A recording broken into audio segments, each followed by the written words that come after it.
국민 여러분, 안녕하십니까? 여기는 대한민국 대표 정치 전문 플랫폼 한국정치TV입니다. 이재명 더불어민주당 대선 경선 후보가 영남권과 충청권에서 열린 초반의 경선에서 90%에 가까운 득표율을 기록하면서 이재명 대세론을 확인했습니다. 경향신문 등 국내 언론 매체들이 보도한 내용을 종합하면 이재명 후보는 4월 20일 울산광역시 울주군 울산전시컨벤션센터에서 발표된 영남권 경선 투표 결과에서 90.81%의 득표율을 기록했습니다. 이것은 지난 4월 17일부터 20일까지 진행된 영남권 권리당원, 대의원 ARS 및 온라인 투표를 합산한 수치입니다. 이날 충청권 득표율 88.15%를 합산한 이재명 후보의 누적 득표율은 89.56%를 나타냈습니다. 반면에 김경수 후보의 누적 득표율은 5.17%, 김동연 후보의 누적 득표율은 5.27%에 지나지 않았습니다. 이날 이재명 후보는 연설에서 경북 안동이 낳고 길러주신 영남의 아들이라면서 민주당의 열세 지역인 영남 지역 표심을 공략했습니다.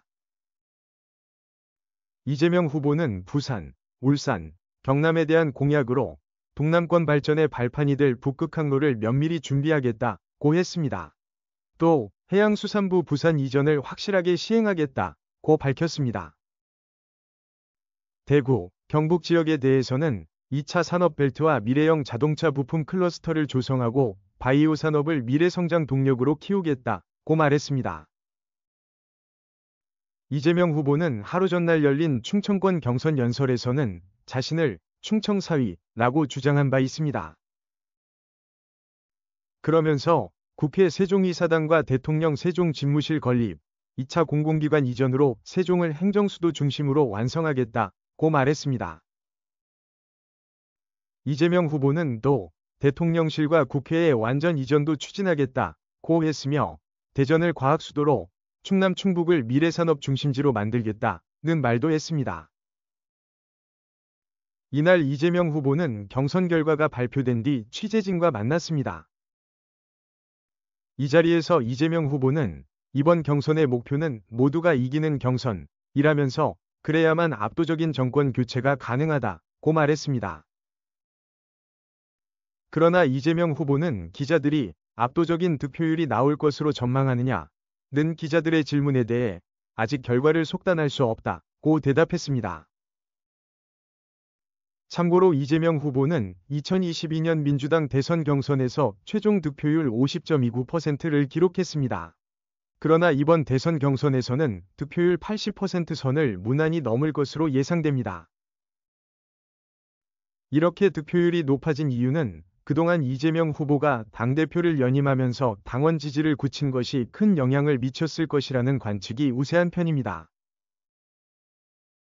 또한 최근에 실시된 각종 여론조사 기관들의 대선 후보 지지율 조사에서 1위를 유지하고 있다는 점도 민주당 내 득표율이 오른 이유 중 하나라고 할 수 있습니다.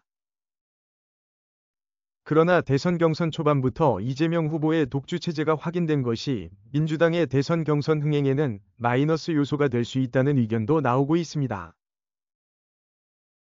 이에 따라 민주당에서는 대선 경선 투표율을 최대한으로 끌어올리는 것이 당면 과제로 떠올랐습니다. 지금까지 나온 민주당 대선 경선 투표율은 영남권 70.88%, 충청권 57.87%, 누적 투표율 64.11%입니다. 이와 관련해서 민주당의 한 관계자는 영남권과 충청권 지역 투표율 모두 지난 대선 경선 때보다 올랐다고 설명했습니다. 이에 대해 민주당의 조승래 수석대변인은 당원들이 정권 교체에 대한 열망이 큰 것으로 보인다고 말했습니다. 한편 민주당은 오는 4월 26일에는 호남, 27일에는 수도권과 강원, 제주에서 순회 경선을 합니다.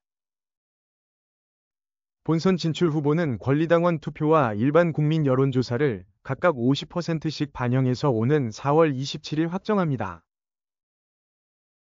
한국정치TV는 국내 최초로 탄생한 중립적, 객관적, 과학적, 불편부당한 독립정치 미디어입니다.